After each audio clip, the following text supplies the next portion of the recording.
once again to Stay Alive with Church Alive. And this is your host and president of Church Alive Development Corporation. Yes, and the proud pastor of Church Alive Community Church. And we're here to bring you a holistic approach to the gospel. That is that God is not only concerned about our spiritual needs, but our physical needs as well. And we're here to bring you quality information. And over the last 25 years, we hope that we have blessed you with that kind of information that will improve your lifestyle. We're going to be dealing with politics to a certain degree, but we're going to deal with issues that make a difference in our lives. And we are really blessed today to have a friend of mine who is running for Congress. And I feel that he's not only a good candidate, but he would be a good congressman. And so I want to introduce to you Mark Bay. Mark Bay, welcome to Church Alive. Thank you, Reverend. Thank you, Dr. Burkett. It's my pleasure. I know a lot about you, but I want my audience to know what I know. And so we've done a lot of great things together. And over the last 4 years, working together, we've fed over 80,000 people with bags of food, 80,000 families all across the Bronx and in some parts of Yonkers. And you were there making sure that it was done right, administrating at the Armory, coordinating over 27 different churches. So you have proven leadership. And that's what we lead right now in this country, and certainly in our Congress, is leadership. Now, you're running for Congress. So tell us a little bit about yourself, Mark Bay. Okay, well, I came here at the age of 12 from the island of Jamaica. I'm the son of a single mom. You know, she raised me from the age of 12, you know, until now.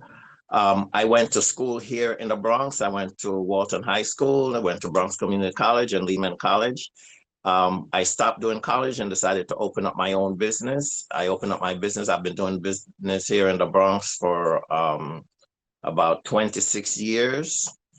I was formerly the Assembly District Leader of Assembly District 77. When I'm a visionary.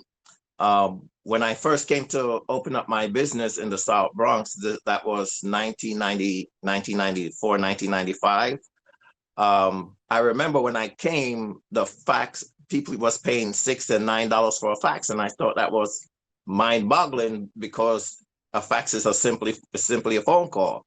So I started to teach free classes to people about what fax is and what computing is. And as I look back today, I laugh, Dr. Burkett, because I was trying to convince people at that time that there'll be a computer in every home shortly, you know. So in order for me to accomplish what I did in business, I had to educate the public. What can I say about me? I do believe in volunteerism, so I volunteer a lot. As you say, you and I personally fed thousands of people. I also feed people, hundreds of people weekly, every week. So you won't see me posing with a bag of food for political promotion, but right. I'm actually there every week giving out food. That's the kind of politician we need. It's not somebody, you know, in Albany that has a secretary that's telling you they're too busy, they can't be found, you don't know where they are, and we've gone through that. But now you're stepping up and taking a position of congressman, and that's going to put you in a position to make changes in the lives of people.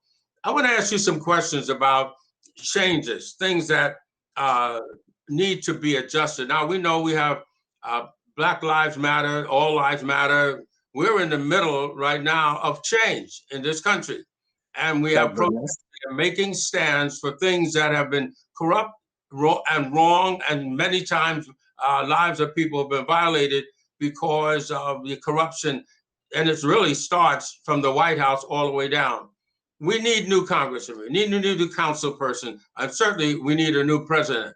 Now, we need people to stand up for that which is right and to make sure that people are given, fair Justice. So what I know, what would be some of your changes in the justice system? Well, first, let's start with the police. The police is a local issue. It's usually state and local government that affects majority of the changes in the police department. But on a federal level, we also can enact rules and laws to make changes, in the police department, as well as us as a community. One of the things about your congressman, he pledged to uphold the Constitution of the United States, and the Constitution of the United States comes in many different layers. One of the things that I run on is, if you see my flyers, is peace, justice, and accountability. And we must hold people accountable by being a watchdog and look out for laws that they would make that would adversely impact our rights, or give someone the idea or the notion that to mistreat us would be okay. One of the things when we take office, we pledge to uphold the Constitution of the United States against all enemies, foreign and domestic. And beyond a doubt, I am convinced that we do have a domestic enemy in the White House, and we must start by getting them out. But as far as I'm concerned, in Congress, we are federal citizens, and we're granted that through the 14th Amendment. And with that, we're supposed to get a certain level of protection. Now, it's unfair infringement for the government to expect that we're going to be a citizen and give them all this power, but they do not have to protect us. Now, there's a few things that I would like to see done in the police department, and I've been speaking about a lot of things since 2009, and some of them has come to fruition. At the time, I was speaking out that all police officers in every area of the country are supposed to have body cameras. But now I have to elevate that standards. I believe that at any time a police officer turns off his body cam, I believe the person that he arrests should be set at liberty. Because as far as I'm concerned, I consider that to be witness tampering, or the very least evidence tampering. Now, once, people do evil things in the dark, and that's one of the disturbing things about what happened with George Floyd, is that they came and they put their knees on his neck in broad daylight in front of camera, because they feel that this is something, they can do. They have this us against them mentality. And the police force and the community is supposed to work together as one. So that's one of the things. I believe that police guns should be insured. By putting insurance on police guns, they're going to think twice about using their gun unjustly. They'll make sure that they do have good cause to fire their weapon. Right now, they kill our people arbitrarily. And what's going on, my experience with the police officers is usually more negative than friendly. If I'm walking down the street and I see a group of so-called thugs on one side of the street and a group of police officers on the other side of the street, I would feel safer walking on the side with a group of thugs. I'm not safe walking past any more than two officers any day of the week. So I would introduce legislation to make sure that we rein in the abuse of the police department. Okay, so what you're really saying is that what you are not saying, rather, is that you would not look to abolish the police department. You would look to make adjustments. Am I correct? Exactly. What would you think? What would you say, or what is the danger of abolishing the police department? Well, we do need a form of justice. We will forever have, I believe that we, the good people of the world, are winning. I believe the bad ones just have better publicists, but I shouldn't say the bad one, the others just have better publicists. And when we have a society where we have mixed views and we have right and wrong, whether it comes from the standpoint of law or religion. You know, someone needs to be there to enforce the law. We can't afford for people to just go unchecked. So what you're saying basically is that you wouldn't support abolishing the police department. You would support Absolutely not. making major adjustments in it. Am I Yes, correct? and holding Okay. them accountable. I've got a lot of questions to ask you and a little bit of time. Okay. Yeah, So but I really want I just want to say one thing in regards to like us as a community, because right. you know our government is set up with three branches, you know, and it's the president, the Congress, and the Supreme Court. And the reason there's the Supreme Court is, you know, to add to the checks and balances.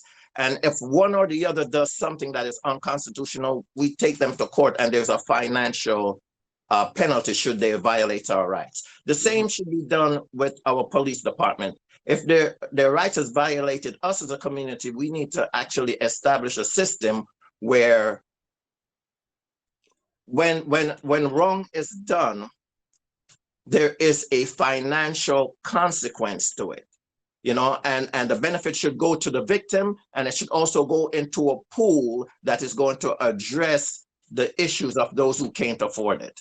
And Okay. every time something is done and there's an accountability, we get closer and closer to a better and a unified society. All right. Now you're a congressman, so you determine the budget for all of these things that we're talking about. You determine how much money or whether we should cut. Now they're thinking about cutting the budget for the police department and the other areas that need to be considered.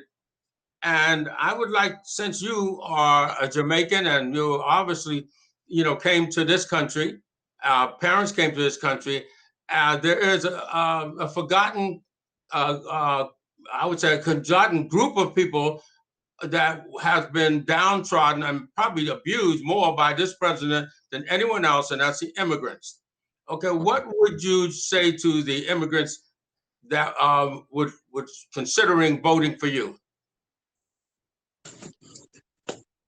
I am an immigrant. You know, I'm the son of an immigrant, and I'm also an immigrant myself. You know, and if we tighten up and we abuse, yeah, let me go all the way back, because sometimes, you know, we have to learn from history. There was a time when China was one of the most, well, was, if not quite arguably, the most powerful nation on the planet. And they felt they were more powerful and greater than all the other nations on the planet. And they thought they were really superior. So what they did was they closed their borders and they did not allow immigrants in. And they continued to live and prosper the way they've been prospering. And then they woke up one day and found out that they were behind the rest of the world. And then the rest of the world swoops in and divide up China into different fragments. And China didn't have China to itself anymore. You know, and that is to show the consequences of a lack of immigration. When we look at this great nation is built on the backs of immigrants, you know, some voluntary and some involuntary, you know. But when you look around this country at the doctors and the nurses and the first responders and all these other people, they are predominantly immigrants. You know, so these are productive members of the society. Now, how could we enact law and law-abiding citizens? How could we enact laws that is going to undermine, insult, and suppress the immigrant population? Okay, now we have they keep saying 20,000 undocumented immigrants in this country. I would say it's probably more like 30,000, because every year they use the same number, but it's growing. These are folk who have been in our country. They're paying taxes. Many of them are taking care of jobs that many of Americans do not want. Would you support, as a congressman, would you support a path to citizenship? Would you support for them that have been here over 5 years and say, well, they have earned the right for a green card? What is your position in that area? Because that's going to be a very important issue here in the Bronx, because we have a large immigrant population. We're now 125 or more nationalities in the Bronx. When I remember, we was only 5. So we have a lot of people who are not represented we want to encourage them to register and vote, but they have to find somebody that's going to be there for them, that represents them. What's your response to that? I can only answer that question subjectively because I am those people, Dr. Burkett. You know, without a path to citizenship, I wouldn't have the privilege to be able to even run for Congress to make a difference in this great nation.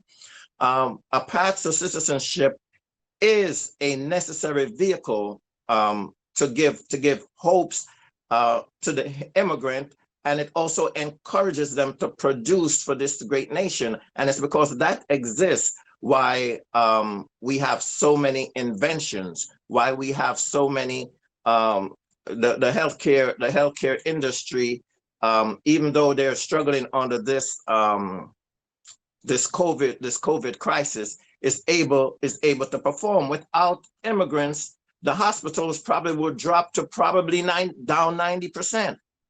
You know, we have to have a path to citizenship. It's unfair infringement. It's unfair infringement for you to expect an immigrant to come over here and work all their life with no hope, because the only consequence that's left after that is for them to come here, work, stockpile their money, and take it back to their country. These people, they're coming here, they're working, they're paying their tax, and they're doing everything they can to build the strength of this country. And I believe the strength of this country is not vested in the president or the military or anything like that. It's in the strength of this great nation is in the fiber of the people, and the people here is not everyone except immigrants. It's everyone here working together that makes this country great. So a path to citizenship for immigrants is absolutely necessary. Okay, great. As well as chain immigration, where if an immigrant comes over here and they're working and they're building their lives and they're buying homes, they should be able to send for their husband or their wives or their children. Because how could you bring a man over here to stay and be here the rest of his life without his family? Because you and I know that family is the microcosm of this nation. Where the family goes, there goes the nation. No question about that. All right. Well, we got a lot of immigrants who are watching right now, and I know they're jumping up and down, and we want to make sure they know where to go and where to vote, so they can look for your advertisements and look for your flyers and posters. I imagine you have them all over throughout the Bronx. Am I correct? That's correct. All right, I want to ask you another question. Now, we have a lot of protesting going on. We have a lot of young people that are marching and protesting, and there are many of them that were rounded up and they were arrested, and they went and they were given a bench warrant or whatever they give them. What do you say to a law or consideration for those individuals who are arrested for protesting? Now they have a criminal record. And now from that point on, they are working behind. What would you say to be able to pass a law that would say that these young people who are protesting legally should have those bench warrants, those records sponged or disappear, so that they can have a quality future? Dr. Burkett, I don't believe a law is necessary for that. Good. We have the right to free speech in the Constitution of the United States, right? Which means that we should be able to do it without fear of punishment or incarceration. Yeah. And for those who are peacefully protesting, there should not be an imprisonment or some other way for them to that is going to impact their future negatively because their voice is being heard. Dr. Burkett, I wasn't out there protesting, but I am the protester. Yeah, I am sick and tired of what's going on. I've been a victim of police brutality, not once, not two, not three times in my life, for merely the color of my skin. And if I'm supposed to speak out and say what they're doing is wrong, I should be able to say that without the fear of being incarcerated. We have a Constitution of the United States that protects us against that. So what, as a congressman, I would have to really visit, gee, what are the different layers of citizenship? What are the different layers of citizen that exist in the Constitution? Why one citizen can get a certain kind of treatment and another citizen can get another kind of treatment, and the maltreatment of the downtrodden, it is so fierce that if they speak out, they would be incarcerated. And if someone from the privileged sector speak out in their favor, they're also incarcerated. Where does that come from? We have a constitution that protects free speech. We have a constitution that protects us from that. And for people if they're going to take that kind of premise against people who peacefully protest, I believe that they should arrest the President of the United States for aggressively abusing people for exercising their Second Amendment rights. He's in complete violation of the Constitution of the United States. I said it before and I'll say it again. He is the domestic enemy of the United States. Okay. Well, I think a lot of us can agree with that, and that this man has to go. I want to go to another issue here, because in your district, there's a high level of unemployment. It's somewhere into 13% and maybe above. What are you proposing to do as a congressman for those constituents in your district for employment opportunities? In light of the COVID crisis, the unemployment rate is staggering, right? I'm not going to lean on the COVID crisis too much, because prior to the COVID crisis, the unemployment rate was staggering. We're in the poorest congressional district in America. What that means, to bring it home, if you can sit down and think of the poorest place in this country, we're poorer than that.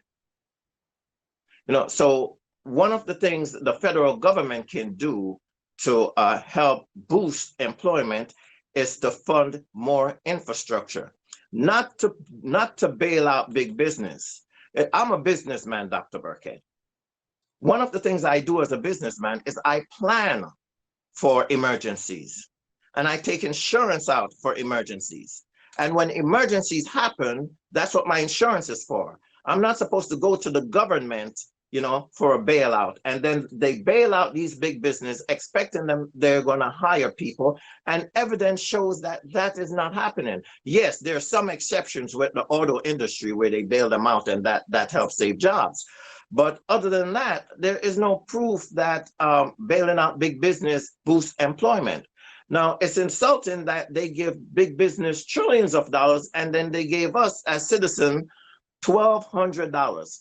$1,200. We're talking, what is it?